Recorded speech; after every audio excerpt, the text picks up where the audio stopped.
Hi everyone, welcome back to Lisa's Stamp Studio. I'm Lisa Curcio. My quick tip today is about using those scraps and your punches. I had recently created a project where I punched a hole in a card base and ended up with tons of these little circles left over. And like you, I don't have the heart to throw them away because I could use them for smaller pieces of scrap. But the problem was how to fit it in the punch. Let me show you what I mean. I've got my Memento ink here, and I'm stamping the words celebrate. And of course, like all of you, I'm stamping it in the center. I want to use my classic label punch. So I'm going to slide this in, and you know how it goes, right? You're trying to line it up. You'll resort even to a pencil eraser to try to make it centered. And you know what? It's quite frustrating. So here's a tip on making it a lot easier.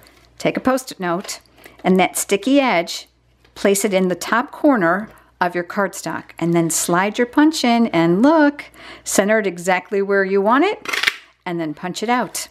You can reuse the Post-it note numerous times, and look, you've got a great use for all those scraps. You'll find that Celebrate stamp set here in the Tabs for Everything stamp set.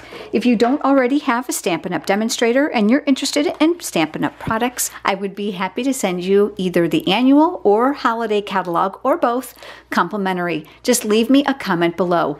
Thanks so much for joining me, everyone. I look forward to seeing you next time for another quick tip.